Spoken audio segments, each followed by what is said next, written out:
Good evening student. இன்றைக்கு நாங்கள் 6வது மொழியாற்றல் பேப்பர். இந்த கிளாஸில் கூடுதலான கவரேஜ் இல்லாத ஏரியாவில் இருக்கிற மாணவர்கள் சேர்ந்திருக்கிறதால அவங்களுக்கு அந்த கிளாஸ் நடக்கிற டைமில் அதில் ஜாயின் பண்ணிடலாமல் இருக்குது. அந்த ஒரு கோரிக்கை ஒன்று வந்தது.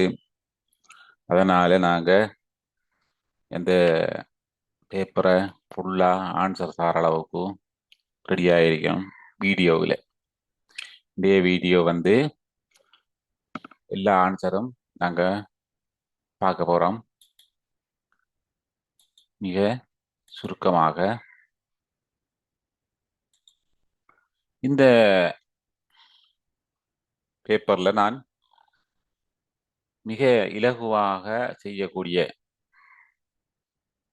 கேள்விகளை விரைவாகவும்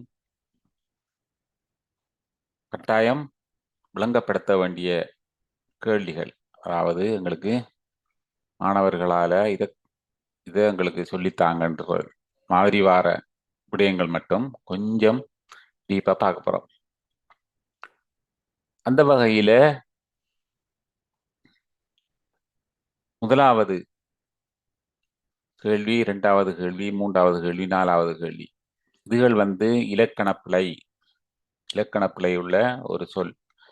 அதாவது கூடுதலாக எங்கட தமிழ் சொற்களில் இலக்கணப்பிழை வருது என்று சொன்னால் எங்கேயோ ஒரு எழுத்து பிழைகள் இருக்க வேணும், அல்லது அனைத்து சொல்லில் அனைத்து எழுத்துக்களும் ஒரு சொல்லுக்கு பொருந்தாத எழுத்துக்களாக இருக்கணும். அப்படியான ஒரு சந்தர்ப்பங்கள்லாம் அது இலக்கண பிழையாக காணப்படும். இந்த இதில் பாருங்க, முதலாவது கேள்வி முன்மொழிவு, மூலோபாயம், வழிகாட்டல், ஆமோதி. இதில் நாங்கள் எல்லாம் கேள்விப்பட்டிருக்கிற பேர் தான், இது சொற்கள் தான். இதில் வழிகாட்டல் என்பது பிழையானது. அதாவது மௌலகர லீனா வர வேணும். அடுத்ததை பாருங்க, எங்கட 2வது கேள்வி வழிமொழி. இதுவும் ஒரு பிழையான இதானது. மௌலகர லீனா வர வேணும், மற்ற எல்லாம் பிரச்சனை இல்லை. அதே மாதிரி உறுதிச்சீட்டு, உள்ளீடு, குறிகாட்டி, குவளை. இதிலே குவளையும் பிழையானது. இந்த மௌலகர லானா வரமாட்டாது. அதே மாதிரி திறனாளி, வளங்கள், நிகழ்ச்சி, வெளியீடு, இதுவும் இங்கே கூடுதலாக கேள்விப்பட்ட சொற்கள். இது இந்த இல்லைன்னா பிழையானது. பிழையான இல்லைன்னா, மௌலகர இல்லைன்னா வர வேணும். ரைட். இந்த மாதிரி கூடுதலான முதலாவது கேள்வி எங்களுக்கு கடந்த காலங்களில் நாங்கள் பார்த்த பேப்பர்களில், அதாவது இந்த மொழித்திறன் பேப்பர் எங்களுக்கு கிடைத்த கடந்த கால வினாப்பத்திரம் சிங்களத்தில், ஆங்கிலத்தில் மட்டும்தான் எங்களுக்கு கிடைக்கக்கூடியதாக இருந்தது. அதாவது இலங்கை பரீட்சை திணைக்களத்திலிருந்து அவங்களோட வெப்சைட்டில் பாஸ் பேப்பர் சைட் ஒன்று இருக்குது. அதில் அவங்க போட்டுக்கொள்வாங்க ஒரு சில பாஸ் பேப்பர்களில். அதிலிருந்து நாங்கள் பெற்றுக்கொண்ட அந்த பேப்பர்களில் தமிழ் பேப்பருங்களுக்கு கிடைக்கல. முகாமைத்துவ சேவை உத்தியோகத்தர்களுக்குரியது. அதில் கிடைத்தது சிங்கள பேப்பரும் ஆங்கில பேப்பரும். நாங்கள் அது சம்பந்தமாக முதல் வீடியோவும் போட்டிருக்கிறோம். அந்த பேப்பர் சம்பந்தமாகவும் இனி அடுத்த கிளாஸில் நாங்கள் அதை கொஞ்சம் அந்த 2 பேப்பருக்கும் உரிய வேறுபாடுகளை நாங்கள் பார்க்கறதுக்கு இருக்கிறோம். அதை நாங்கள் அடுத்த கிளாஸில் பார்ப்போம். இந்த 2வது கேள்வியை பாருங்க. 2வது விடயம், இதில் ஒரு 4 கேள்வி தரப்பட்டிருக்கு. அகர வரிசை. இது நான் போன கிழமை ஒரு 4 கேள்விகள் நாங்கள் படித்தோம். அதில் எல்லாம் முதல் எழுத்துக்கள் ஒரே எழுத்துக்களாக வந்தது. இதுக்குள்ள இருக்கிற சொற்கள் எல்லாம் முதல் எழுத்துக்கள் ஒரே எழுத்துக்களாக வந்தது.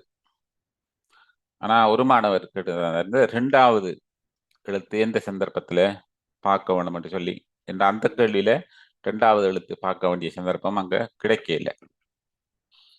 ஆனா இன்றைக்கு இந்த கேள்வி எங்களுக்கு கூடுதலாக இரண்டாவது எழுத்து பார்க்க வேண்டிய கேள்விகளாக இருக்குது. இதுல நீங்க முதல் கேள்வியை வாசிக்க வேண்டும் என்று சொன்னா கீழே தரப்பட்டுள்ள 5 தொடக்கம் 8 வரையான வினாக்களில் உள்ள சொற்கூட்டங்களை அகர வரிசையில் ஒழுங்குபடுத்தினால் கிடைக்கப்பெறும் விடை இலக்கத்தை புள்ளிக்கோட்டில் எழுதுக.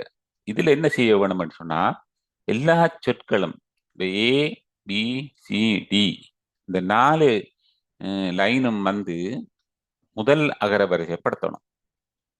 இந்த 4ஐயும் அகர வரிசைப்படுத்தணும். ஏயில எந்த சொல் முதலாவதாக வரும், இரண்டாவதாக வரும் என்றதை நாங்க முதல் அதை பார்க்கணும். பிஏ பார்க்கணும், சிஏ பார்க்கணும், டிஏ பார்க்கணும். இப்போ அதை நாங்க அகர வரிசைப்படுத்தி போட்டுத்தான் இந்த ஏபிசிடி அதுக்கு பிறகு எந்த லைன் ஃபர்ஸ்டா வரும் என்றதை பார்க்க வேணும். இதுதான் இதுல இந்த அகர வரிசை ஒழுங்குபடுத்துகிற திருத்தமான ஒரு வழி. நாங்க அந்த வகையில பார்த்தோம்னு சொன்னா இந்த முதலாவது 5வதுலேயே பாருங்க, கபிலம், கலகம், கடகம், கலவன் இந்த இதுகள்ல கானா முதல் எழுத்து எல்லாருக்கும் எல்லா சொற்களுக்கும் சமனா இருக்கு. அப்ப எங்களை இப்போ ஒழுங்குபடுத்த போறது இரண்டாவது எழுத்து மாத்திரம்தான். இரண்டாவது எழுத்தை நாங்க பார்ப்போம் எது முதலாக வரும். இந்த இதுல எங்களுக்கு முதலாவதாக வார சொல்ல நாங்க எடுத்துட்டோம் என்று சொன்னா ஒரு ஈஸியா இருக்கும் கண்டுபிடிக்கிறதுக்கு. ஏண்டா எல்லாத்தையும் நாங்க அகரவரிசைப்படுத்துறதை விட ஏயில முதலாவதாக இந்த சொல் வரும், அதே மாதிரி பியில முதலாவதாக இந்த சொல் வரும், சியில முதலாவதாக இந்த சொல் வரும். அதான் எங்களுக்கு தேவை. அதை பார்த்துட்டோம் என்று சொன்னா அதை நாங்க ஒழுங்குபடுத்தி பார்ப்போம். அது செட் ஆகிட்டோம்னா எங்களுக்கு ஆன்சர் சரி. அந்த வகையில ஏயில முதலாவதாக வரப்போறது வந்து தானா கடகம் என்று வரும். அடுத்தது பியை பாருங்க, பியில வந்து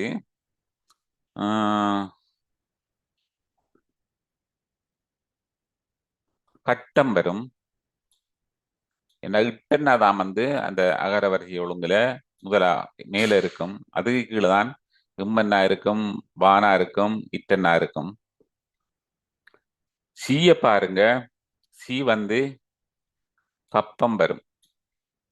இப்பன்னா இம்மன்னாவெல்லாம் கீழே தான் வருவாங்க. அதே மாதிரி டிய பாருங்க, டியில வந்து கடினம், இதுதான் முதலாக வரும்.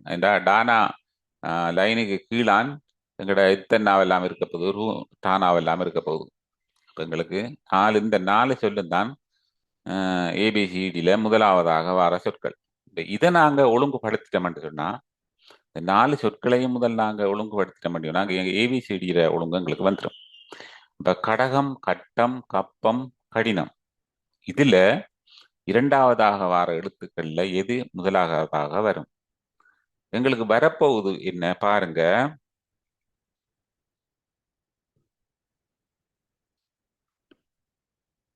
பி இட்டன்னா, இக்கன்னா, இங்கன்னா, இக்கன்னா, இங்கன்னா, இட்டன்னா, இந்த அந்த அந்த மாதிரி வரும். அப்ப இட்டன்னா தான் எங்களுக்கு மேலே இருக்க போறார்.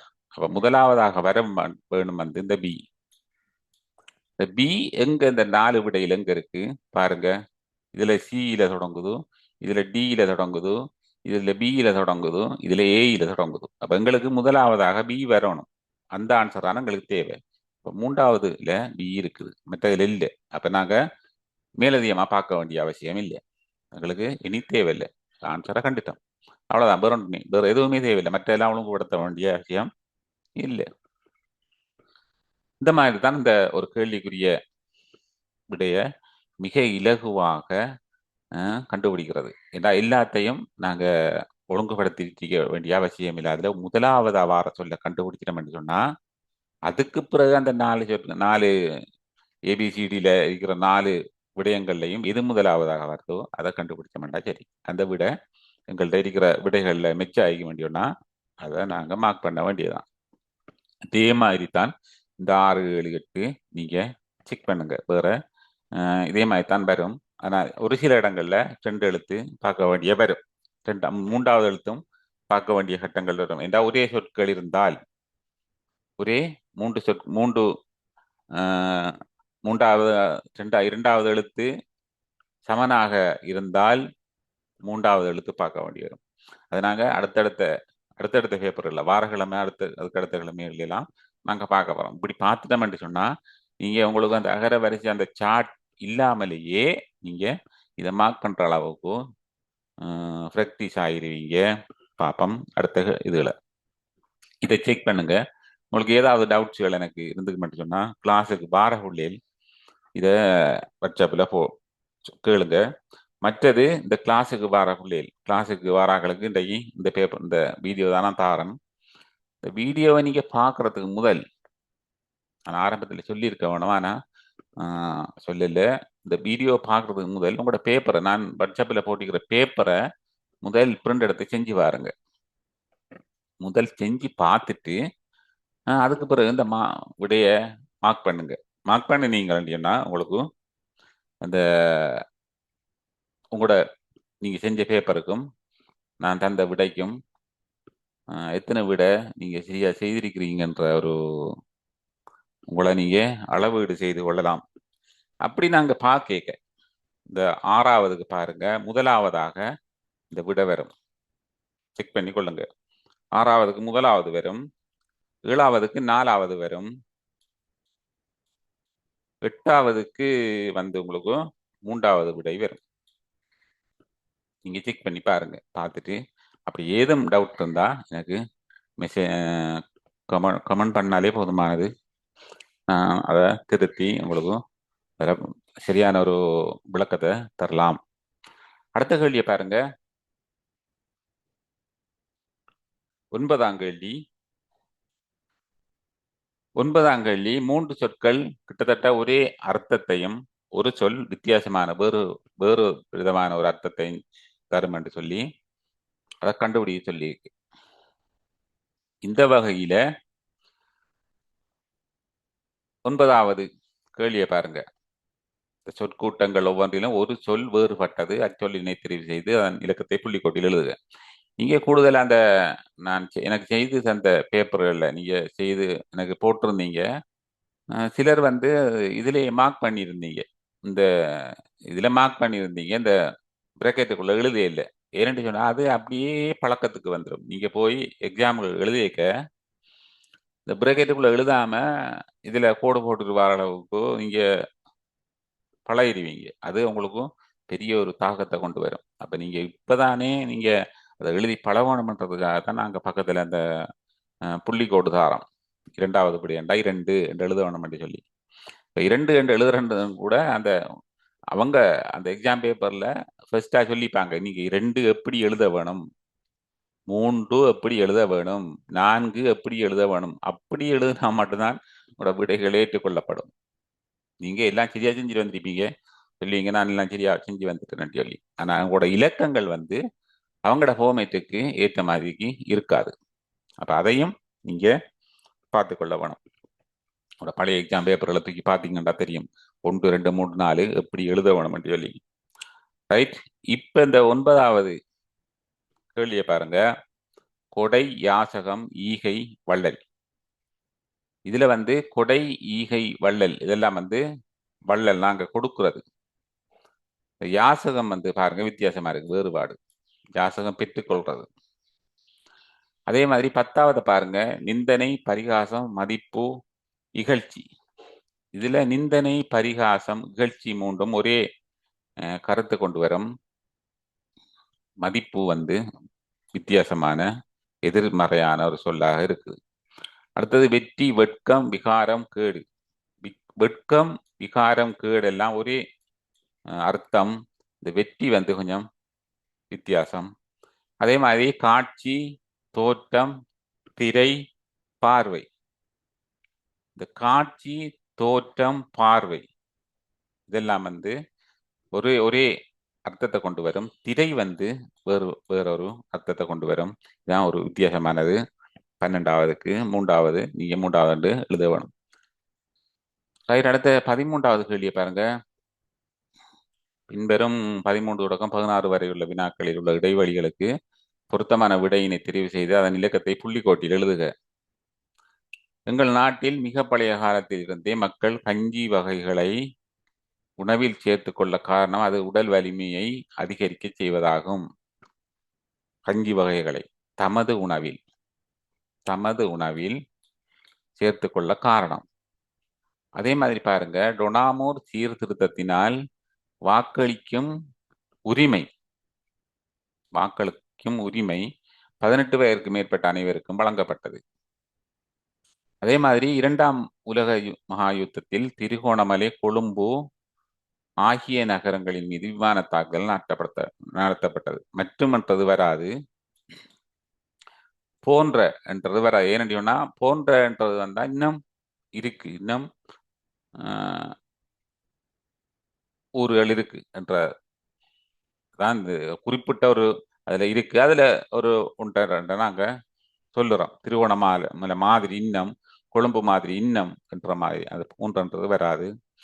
எனுமென்றது கிட்டத்தட்ட ஒரு ஒருமைக்குரிய ஒரு அர்த்தத்தை கொண்டு வர மாதிரி சொல்லுகளுக்கு தான் இது பயன்படுத்தப்படும். இந்த திருகோணமலை எனும், அந்த மாதிரி கொழும்பு எனும், சனத்தொகை கூடிய அந்த மாதிரி ஒரு இதாக வரும். எனுமென்றது ஆகியன்றது வந்து ஒரு ரெண்டும் மூணு விடயங்களுக்கு பன்மை ஆகி, பன்மைக்கு அதுவும் கன்ஃபோமா இந்த கொழும்புலையும் திருகோணமலையில மட்டும்தான் என்ற மாதிரி இந்த 15ஆம் கேள்விக்கு 4வது விடையாக வரும் ஆகியன்றது. அடுத்தது பாருங்க, மனிதன் தனது கைகளால் பொருள்களை உற்பத்தி செய்வதற்கு பதிலாக இயந்திரங்களை பயன்படுத்தி பொருள் உற்பத்தியை மேற்கொள்கிறான். மற்ற புதிய பல்வேறு பல என்றெல்லாம் வரமாட்டாது, அது பொருந்தாது இந்த இதுக்கு. 17 பாருங்க, 18ஆம் நூற்றாண்டில் இறுதி அரைப்பகுதியில் பிரித்தானியாவில் கைத்தொழில் பிறழ்வு ஏற்பட்டது. இந்த பிறழ்வு என்றதுக்கு என்ற சொல்லுக்கும் ஒத்த கருத்து. மாற்றங்கள் புரட்சி, அந்த மாதிரி ஒரு அரசாங்கத்தை மாத்திர அந்த மாதிரி ஒரு அர்த்தம் பாரமாய் தந்த பிறழ்வு வரும். இதுல கண்காட்சி, போர், தாக்கம் எல்லாம் இதுக்கு அதுக்குரிய அர்த்தம் இல்லை, புரட்சி தான் அதுக்குரிய அர்த்தம். போர்த்துகேயரும் உள்ளாந்தரும் ஆசியாவுடனான வர்த்தகத்தில் பேரளவில் இலாபம் ஈட்டினர். பேரளவில் இல்ல, பெரிய அளவில், பெருமளவில். மற்றதுகள் பேரளவு இல்லை, பேரம் அளவு இல்லை, பெருமை அளவு இல்லை. அதே மாதிரி தென்கிழக்கு ஆசியாவில் வாசனை திரவியங்கள் பெருமளவில் விளையும் தீவுகளில் ஆங்கிலேயரின் ஆதிக்கம் பலப்படுவதை ஒல்லாந்தர் விரும்பவில்லை. என்னது ஆதிக்கம்? ஆதிக்கம்னா அதிகாரம் செலுத்துற, ஆதிக்கம் செலுத்துற, அதிகாரம் செலுத்துதல். 4வது விடை. அடுத்தது, ஒல்லாந்தர் நாட்டில் கரையோர பிரதேசத்தை ஆட்சி செய்த போது நிர்வாக நடவடிக்கைகளில் சுதேச உத்தியோகத்தர்களையே பயன்படுத்தினர். சுதேச இது வந்து உள்நாட்டுல உற்பத்தி செய்கிற அல்லது உள்நாட்டு உத்தியோகத்தர்கள், உள்நாட்டோட சம்பந்தப்பட்ட மாதிரி, அதுதான் சுதேசம் என்று சொல்றது. உங்களுக்கு இதுல இருக்கிற விடை வந்து உள்நாட்டு. 20வதுக்கு 2வது. அடுத்தது சேர்த்தெழுகிறது பாருங்க. கண்டி அரசனை தமது செல்வாக்கிற்குள் கொண்டு வர முடியாது போனது. இதனால் ஆளுநர் நோர்த் மனம் சஞ்சலமுற்றார். கண்டி அரசனை தமது செல்வாக்கிற்குள் கொண்டு வர முடியாது போனதால் இந்த ரெண்டையும் சேர்த்து ஆளுநர் நோர்த் மனம் சஞ்சலமுற்றார் என்று நீங்கண்டா சரி. அடுத்தது, மன்னனுக்கு எதிராக சப்ரகமுவ பிரதேசத்தில் ஏற்பட்ட கலவரத்தை கட்டுப்படுத்த முடிந்தது. ஆனாலும் அதில் 100க்கும் மேற்பட்ட கலவரக்காரர்கள் மரணித்தனர். இதென்ன செய்யலாம்? முடிந்தது ஆனாலும் என்றத நாங்க ஒரு சொல்லாக்கலாம். முடிந்தாலும், கட்டுப்படுத்த முடிந்தாலும் அதில் 100க்கும் மேற்பட்ட என்ற மாதிரி அந்த வசனம் அமையும். அதே மாதிரி கெப்பிட்டிப்பலோவின் வழிநடத்தலில் போராளிகளால் துரைசாமி கண்டியின் மன்னராக பிரகடனப்படுத்தப்பட்டார். அதன்படி மன்னரின் மகாதிகாரமாக பிரதானியான கெப்பட்டிபொல நியமனம் செய்யப்பட்டார்.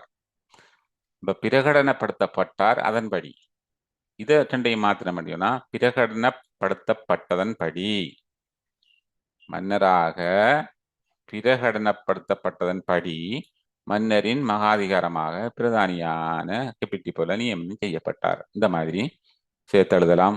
அதே மாதிரி அதுவும் அதே மாதிரி தான். கோல்புருக் சீர்திருத்தத்தின் மூலம் கட்டாய அரசு சேவை ஒழிக்கப்பட்டது. இதனால் கிராம சபைகளின் செயற்பாடுகளுக்கு பாதகமான விளைவுகள் ஏற்பட்டன என்ற விவரணம் தூணா வந்திருக்கிறதுல விளைவுகள் ஏற்பட்டன. அப்ப இதை நாங்க சேர்த்து எழுதணும் சொன்னா என்ன செய்ய போதும் ஒழிக்கப்பட்டது இதனால், இதை ரெண்டையும் சேர்த்தனோம்னா ஒழிக்கப்பட்டதனால் என்று போட்ட முடியும்னா இந்த ரெண்டையும் சேர்த்து ஒரு வசனமாக எழுத முடியும். அடுத்தது பாருங்க,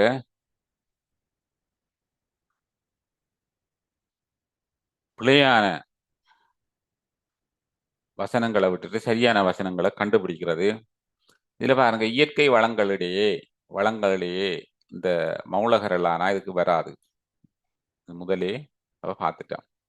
தீப்பாறைகள் புவியின் உட்புறத்திலிருந்து வெளிவரும் மக்மாவால் உருவாக்கப்படுகிறது. நீங்க யோசிப்பீங்க இந்த மக்மாவால் என்றது பிழையான சொல்லண்டு, ஆனா இது சரி. மக்மான்றது சரி, ஆனா இந்த வசனம் சரியா இருக்கலாம், பார்ப்போம். அடுத்தது பளிங்குப்பட்டை பாறைகள். இதுல பாருங்க லீனா, இதுக்கு மௌலகரம் வராது. அப்ப ஆரம்பத்திலே இதுக்கு பிழை இருக்குது. 4வது பாருங்க, புவி பாறைகளாலும் பாறைகள் கனியங்களாலும் ஆக்கப்பட்டுள்ளன என்று வரணும். 4வதும் பிழையாகுது. எங்களுக்கு 2வது சரியான விடை. அதே மாதிரி பாருங்க, உலக மகா யுத்தத்தின் போது காரிய வராது, காரிய கைத்தொழில் அது வராது. அடுத்தது சேதன பொருட்கள் நீண்ட காலமாக உக்குவதால் மண் உருவாகின்றது. சேதன பொருட்கள் நீண்ட காலமாக உக்குவதால் மண் உருவாகின்றது. அது ஒருவேளை பார்ப்போம். நீர் மனிதருக்கு போலவே ஏனைய இயற்கை சூழல், இங்க பாருங்க, இதுக்கு மௌலகர லானா வர வேணும். அடுத்தது பூமி நீலக்கோள் என அழைக்கப்படுவதற்கு இதுல பாருங்க, இதுக்கு மௌலகர லானா வர வேணும். அப்ப இலக்கண பிழைகள் இதுல இருக்கு கூட. எங்களுக்கு 2வது விட செட் ஆகுது. 27 பாருங்க, சூழலுக்கு நேசமான பயிர்களை பயிரிடுதல் பயன் அளிக்கும். மௌலகரலானா வந்திருக்குது, அது வராது. தாழ்நில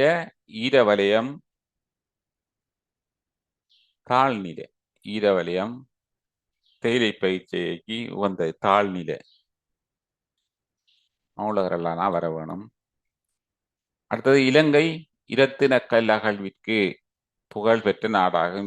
இரத்தினக்கல். அடுத்தது பாருங்க, கனிய வளங்களை அகழும் போது பயன்படுத்தப்படும் சில தொழில்நுட்ப முறைகளினால் சூழல் மாசடைகிறது. இது சரி. அடுத்தது பாருங்க, 28வது,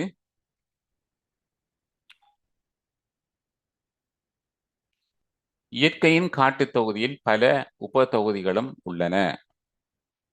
அடுத்தது ஆண்டு முழுவதும் தாவரங்கள் வளர்வதற்கு தேவையான மழை வீழ்ச்சி வெப்பநிலையும் நிலவுதல் சிறப்பானதாகும். மழை வீழ்ச்சி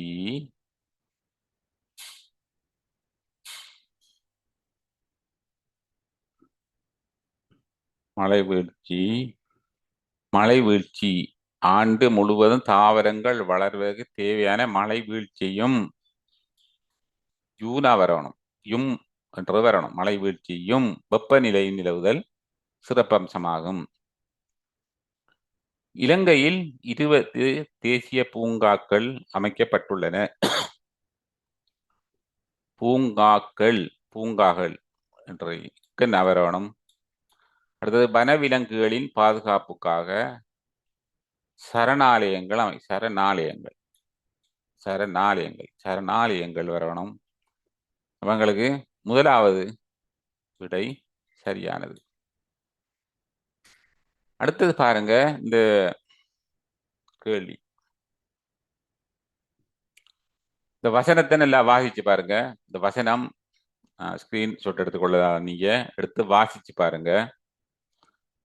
வாசிச்சு பார்த்துட்டு இந்த நாளுக்கும் விடைகளை நீங்க எழுதி கொள்ளுங்க. என்னடா இது கட்டாயம் நீங்க வாசிச்சு இது நீங்க எழுத வேணும். இது நான் இந்த விடையை நான் இதுலயே சொன்னேன்னா உங்களுக்கும் அது செட் ஆகாது. ஏன்னா லேசான விடை, இது லேசான விடை, நான் சொல்லலது. இதை நீங்களே நீங்க கண்டுபிடிக்கணும். 29, 30, 31, 32, 33, 3, 4, 2, 4, 5க்கும் விடை எழுதி எனக்கு போடுங்க. இதை நாங்க திருத்துவோம். என்னட்டு சொன்னா எல்லாத்தையும் நீங்க பார்க்குறாக்கள், அதாவது இந்த வீடியோ பார்க்குறாக்களுக்கும் ஒரு கேள்வி வேணுமே. அவங்க நீங்களும் பார்க்குறீங்க, நான் விட சொல்ல இல்லை, நீங்க இதை செஞ்சு பாருங்க, லேசான இதுதான். அடுத்த கேள்வியை பாருங்க. உங்கள் பிரதேசத்தில் மிக நீண்ட காலத்துக்கு முன்னர் பிரதேச சபையினால் கட்டி முடிக்கப்பட்ட அதுக்கு முதல் இந்த கேள்வி நீங்க பாத்தீங்கன்னா தெரியும், சரிவுல போடுறது. இது நான் ஏற்கனவே இருந்த 5 பேப்பர்களில் நாங்கள் இந்த கேள்வி போடையில்லை. ஏனண்டா 2017ஆம் ஆண்டு என்று நினைக்கிறேன், அந்த டைமில் முகாமைத்துவ சேவை உத்தியோகத்தர்களுக்கு நடந்த எக்ஸாமில் இந்த மொழி அறிவு எனக்கு ஆங்கில பேப்பர் தான் கிடைச்சது, தமிழ் பேப்பர் கிடைக்கல. இலங்கை பரீட்சைகள் திணைக்களத்திலிருந்து டவுன்லோட் பண்ணி எடுத்தது. அது இருக்கு, நான் போட்டு விடுறேன். அப்போ நான் இதுக்கு முதல் வீடியோ போட்டிருப்பேன். இருந்தாலும் அடுத்த கட்டங்கள்ல அந்த பேப்பரை நாங்கள் உங்களுக்கு வீடியோவாக போட்டு விடுறோம். அந்த பேப்பர் ஆங்கில பேப்பர் தானது. அதில் இந்த மாதிரி கேள்வி வந்திருக்குது முகாமைத்துவ சேவை உத்தியோகத்தர்களுக்கு. ஆனால் இனிமேல் என்ன மாதிரி தெரியலை, அந்த பேப்பரில் வந்த படியா இதை நாங்கள் படிக்க வேண்டி இருக்கு. அடுத்த கேள்வியை பாருங்க. உங்கள் பிரதேசத்தில் நீண்ட காலத்திற்கு முன்னர் பிரதேச சபையினால் கட்டி முடிக்கப்பட்ட சந்தை கட்டிடமானது. கட்டடம், நீங்க பாருங்க, கட்டடம் சரியா கட்டிடம் சரியான்னு நீங்க யோசிப்பீங்க. ஆனா கட்டிடம் என்றது டீனா வருமென்று சொன்னா அது கட்டுமான பொருட்கள் உள்ள இடம் தான் கட்டிடம் என்று சொல்றது. அந்த ஒரு பில்டிங்குக்கு நாங்க சொல்ற ஒரு சரியான சொல்லண்டா கட்டடம் என்றதுதான் அது சரி. கட்டிடம் பிழையான சொல். இந்த சந்தை கட்டடம்ன்றது இன்னும் மக்கள் பாவனை சமர்ப்பிக்கப்படவில்லை என கொள்க. இதனை மக்கள் பாவனைக்கு வழங்குவதற்கான தற்போதைய தேவைகளை விளக்கி பிரதேச சபை செயலாளருக்கு 180 சொற்கள் அடங்கியதாக கடிதம் ஒன்றை எழுதுக.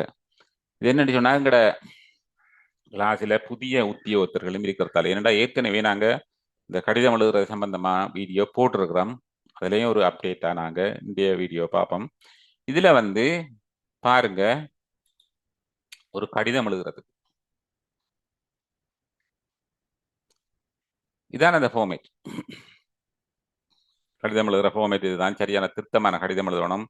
முகவரி எங்க போடணும்? உள்முகவரி யாருக்கு நாங்க அனுப்ப போறோம். அது விழிப்பு என்று சொன்னா ஐயா அம்மணி இதில் போட வேணும் நீங்க தலைப்பு. பிறகு கடிதம் எப்படி தொடங்க வேணும்? இது பந்திகளாக கடைசி 2 பந்திகளாவது இருக்க வேணும். கூடுதலாக பந்திகளுக்கு இலக்கம் விடுறது வழக்கம். முதலாவது பந்தி, 2வது பந்தி என்று சொல்லி அதையும் நீங்க போடலாம். போட்டா திருத்தமா இருக்கும். அடுத்தது நன்றி என்று இதில் போட வேணும். அடுத்தது இப்படிக்கு தங்களின் கீழ் பணிவுள்ள என்று சொல்லி ஒப்பம் சைன் பண்ண வேணும். இந்த இதுல இந்த முகவரி ஐயாமணி, அனுப்ப வேண்டிய முகவரி, தலைப்பு, நன்றி, இப்படிக்கு தங்களின் கீழ்ப்படி உள்ள இந்த மாதிரி நீங்க எழுதினாலே உங்களுக்கு 50% புள்ளிகள் இதுல கிடைச்சிடும், மார்க்ஸ் கிடைச்சிடும். மற்றது உள்ளடக்கம் நீங்க உங்களுக்கு தெரிஞ்ச மாதிரி நீங்க எழுதி கொள்ளலாம். வந்தா வரும் போனா போகும்ன்ற மாதிரி. திருத்தமா எழுதுனீங்க அப்படின்னா முழு புள்ளிகளும் உங்களுக்கு கிடைக்கும். 20 மார்க்ஸ் சொன்னா 20 மார்க்ஸும் கிடைக்கும். ஆனா இதுக்கும் உங்களுக்கும் புள்ளிகள் இருக்கு. அதனால நீங்க இந்த இதுகளை யாவது எழுதுங்க. உங்களுக்கு டைம் இருந்தா உள்ளடக்கத்தை எழுதுங்க. உங்களுக்கு டைம் இல்லை என்று அப்படியே விட்டுட்டு வராதாங்க அந்த கடிதத்தை. இதை அவளை எழுதிட்டு வாங்க. நன்றி. இதுல நீங்க என்ன தேர்ந்தான போட்டோ எழுதுங்க உங்களுக்கு டைம் இல்லாட்டி. ஆனா சரி, திருத்தமா எழுதுனீங்கன்னா அந்த முழு புள்ளிகள் உங்களுக்கு கிடைக்கும். ரைட். கடிதத்தை இந்த கூடுதலான மாணவர்கள் வந்து எல்லாத்தையும் எழுதிட்டு எங்களுக்கு டைம் இல்லைன்னு சொல்லிட்டு கடிதத்தை எல்லாம் விட்டுட்டு வாரது. ஏன்னா இது இந்த இந்த உள்ளடக்கத்தை தவிர மற்ற எல்லாம் பார்த்து பார்த்து அப்ளை பண்றது தான். இதுக்கு ஒரு 2 நிமிடம் போதுமானது. 2 நிமிடம் போதுமானது மற்றதுகளை நாங்க ஃபில் பண்றதுக்கு. ஏதோ ஒரு ஃபார்மேட் தானது. ரைட், எழுதிட்டு வாங்க. அடுத்தது கட்டுரை. இந்த கட்டுரை வந்து ஏற்கனவே நாங்க எங்களோட வீடியோவில் இருக்குது. இருந்தாலும் ஒரு சில மாணவர்கள் வந்து எங்களுக்கு அந்த வீடியோவை தேடி கண்டுபிடிக்கலாம இருக்குது.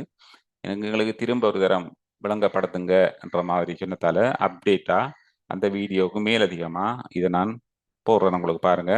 இந்த கட்டுரை எழுதுறது முதல்ல அவங்களோட தலைப்பு என்ன? கைத்தொழில் துறையினை மேம்படுவதற்கான உபாயங்கள். கட்டுரை எழுதுறதுக்கு இந்த பாருங்க 3 விடயம். ஒன்று முகவுரை, அடுத்தது உடல், அடுத்தது முடிவுரை. இந்த 3 உங்களுக்கு இருக்க வேணும் உங்களோட கட்டுரையில. இருந்தால் மட்டும்தான் அந்த கட்டுரை ஒரு பூரணமான கட்டுரையாக இருக்கும். இந்த முகவுரை எப்படி எழுத வேணும், முடிவுரை எப்படி எழுத வேணும், இந்த உடல் எப்படி எழுத வேணும்ன்றத மிக விளக்கமாக இந்த வீடியோவில் நாங்கள் பார்க்க போறோம். இது இந்த இதை நீங்க பார்த்தீங்கன்னு சொன்னா நீங்க போன உடனே மற்ற எல்லாத்தையும் விட்டுட்டு நீங்க கட்டுரையைத்தான் எழுத பார்ப்பீங்க. ஏன்னு சொன்னா அந்த அளவுக்கு ஒரு தேர்ச்சி உங்களுக்கு கிடைக்கும் இதுல. இந்த இந்த வீடியோவில் பாருங்க. முகவுரை எப்படி எழுதுவோம் நாங்க? கைத்தொழில் என்று தானே இருக்கி. இப்ப நாங்க முதலாவது எழுத போறது கைத்தொழில் என்றால் என்ன, அதைத்தான் கைத்தொழிலை பற்றி நாங்க விளக்க போறோம். பாருங்க, நாட்டின் அபிவிருத்தியில் பெரும் பங்கினை வகிப்பது கைத்தொழில் துறையாகும். காரணம், நாட்டின் ஏற்றுமதி துறையானது கைத்தொழில் உற்பத்திகளிலேயே தங்கியுள்ளது. மனிதன் ஆதிகாலத்தில் கைகளினாலேயே கைத்தொழிற் பொருட்களை உற்பத்தி செய்தான். ஆனால் இயந்திரமயமாகிய தற்போதைய காலகட்டத்தில் இக்கைத்தொழில் துறையை மேம்படுத்தும் உபாயங்களையே இக்கட்டுரையில் ஆராய உள்ளோம். என்னடா முகவுரையில நாங்க அதை சொல்ல போறோம். இந்த கட்டுரையில நாங்க என்ன விடயங்களை பார்க்க போறோம்? கைத்தொழில் சம்பந்தமாக, கைத்தொழில் துறை சம்பந்தமாக ஒரு சிறிதாக ஒரு விளக்கத்தை முகவுரையில கொடுத்துட்டு அதை நாங்க விரிவா பார்க்க போறோம். உடல்ல உள்ளடக்கத்துல பார்க்க போறோம். நாங்க உள்ளடக்கம் எழுதுறதுக்கு சில வேளை இப்படி ஹெடிங்குகள் உங்களுக்கு எக்ஸாம்ல சில வேளை தரலாம். ஏன்னா சில பேப்பர்களுக்கு கொடுபடுது. ஆனா அந்த ஹெடிங்கை கொண்டு கட்டுரையில எழுதுறல, ஹெடிங்கா போட்டு அந்த பந்தியல்ல அது உள்ளடங்கணும், அதுல பொருள் உள்ளடங்கணும். அதுக்காக தானே அந்த இதை தராங்க. இது நான் தாரேன் என்னத்துக்காக? ஏன்னா நாங்க ட்ரஃபா அந்த கைத்தொழில் துறைக்கு நாங்க என்ன எழுதலாமன்றதை ட்ரஃபா நோட் பண்ணி கொள்றது. அப்படி ஒரு நோட் பண்ணதுதான் இது. இதை கொண்டு கட்டுரையில எப்படி எழுதுறல. அப்ப நாங்க இதை வந்து 4 விடயங்கள், 4 தலைப்புகளை உள்ளடக்குற மாதிரி கட்டுரை எழுத போறோம். அந்த 4 தலைப்புக்கும் 4 பந்தி எழுதினாலே எங்களுக்கு 250 சொல் வந்துடும். அப்ப எங்களுக்கு முதலாவது பந்தியில் என்ன எழுத போறோம்? கைத்தொழில் என்றால் என்ன மற்றும் அதற்கான உதாரணங்கள். எங்கட நாட்டுல 90% கைத்தொழில்கள் வருமானங்கள் கிடைக்குது. ஆடை தொழிற்சாலை, தும்பு தொழிற்சாலை, வேற உணவு பண்டங்கள் உற்பத்தி, இந்த மாதிரி விடயங்களும் நாளில் நடக்குது. கைப்பணி பொருட்கள் இதெல்லாம் வருது. இப்ப அதெல்லாம் நாங்க இதில் எழுதலாம். பிறகு என்ன செய்யறோம்? எமது நாட்டில் அதிகமாக உற்பத்தி செய்யப்படும் கைத்தொழில் பொருட்களும் அதற்கு பாவிக்கப்படும் மூலப்பொருட்கள் மற்றும் தொழில்நுட்பங்கள் என்றத அதில் எழுதணும். என்ன மூலப்பொருட்கள்? தும்பு, ஆடை தொழிற்சாலைக்கு தேவையான துணிகள். ஏன்னா துணிகளை எடுத்துத்தான் அவங்க ஆடைகளா மாத்துறாங்க. அப்புறம் அதுக்குரிய இயந்திரங்கள், எங்க இருந்தெல்லாம் இயந்திரங்கள் கிடைக்குது, அதுகளெல்லாம் நாங்க எழுதலாம். அடுத்தது கைத்தொழில் உற்பத்திகளில் தற்பொழுது அருகி போகின்ற உற்பத்திகள் மற்றும் அதற்கான காரணங்கள். கைத்தொழில் இல்லை என்ன நீங்க பாத்தீங்கன்னா தெரியும், ஈர்க்குத்தடிகள் இப்போ உற்பத்திக்கு ஆட்கள் இல்லை. அடுத்தது பண்பாய் நீங்க பார்த்துருப்பீங்க, கிராமப்புறங்கள்ல இருக்கும். அது இல்லை. இந்த மாதிரி ஒரு சில உற்பத்திகள் இப்போ இல்லாமலே போகுது. அதை நாங்கள் அடுத்த பந்தியில் எழுதலாம். அடுத்தது, கைத்தொழில்துறையினருக்கு அவர்களின் கைத்தொழில் பணியை ஊக்குவிக்க என்ன உதவிகள் வழங்கலாம்? என்ன வழங்கலாம்? கடன்கள் வழங்கலாம், மானியங்கள் வழங்கலாம், பயிற்சிகள் வழங்கலாம், அவங்களோட உற்பத்தி பொருட்களுக்கு விலை நிர்ணயிக்கலாம். இந்த மாதிரி இந்த உடல் உள்ளடக்கத்துல கொண்டு இதுகளை எழுதலாம். இது சாதாரணமாக உங்களோட கிராமத்தை நீங்க நினைச்சாலே வெளியிட்டு போகலாம்.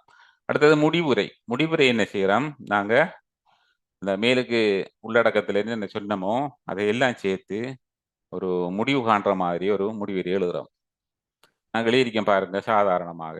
எனவே கைத்தொழில்துறையினை மேலே சொல்லப்பட்டிருக்கமைய மேம்படுத்தும் வகையில் அனைத்து தரப்பினரும் கூடிய கவனம் செலுத்தி கைத்தொழில் உற்பத்திகளை அதிகரித்து நாட்டின் ஏற்றுமதியையும் வேலைவாய்ப்புகளையும் அதிகரிக்க வேண்டும் என்பதை வலியுறுத்துகிறேன் என்றால் அந்த மேலுக்கு சொன்னதை நடைமுறைப்படுத்துறதுக்கு ஒரு ரிக்வேஷன் கோரிக்கை ஒன்றை நாங்கள் வைக்கிறோம். இது முடிவுரை. இந்த மாதிரி தான் கட்டுரைகள் எழுதுறது. கட்டுரை எழுதுறது எல்லாரும் யோசிக்கிற எழுதலான்னு சொல்லி, ஆனால் மிக இலகுவாக எழுதக்கூடியதான் கட்டுரை. ரைட். அப்போ நாங்கள் அடுத்தது இந்த பாஸ் பேப்பர்களை பார்க்க போகிறோம். பாஸ் பேப்பர்கள் அடுத்த பாஸ் பேப்பர்னு எங்கள்கிட்ட இருக்கிறது தமிழ் சிங்கள அப்படியான பாஸ் பேப்பர் தான். இந்த இலங்கை பரீட்சை திணைக்களத்திலேருந்து இந்த முகாமைத்துவ சேவை உத்தியோகத்தர்களுக்கு நாங்கள் டவுன்லோட் பண்ணி எடுத்தது. அதை நாங்கள் அடுத்த கிளாஸுகளில் பார்ப்போம். ஏற்கனவே அதை பார்த்துருக்கிறோம். அதையும் கொஞ்சம் ஒரு வித்தியாசமான முறையில் பார்க்குறோம் அடுத்த கிளாஸில். ரைட். தேங்க்யூ.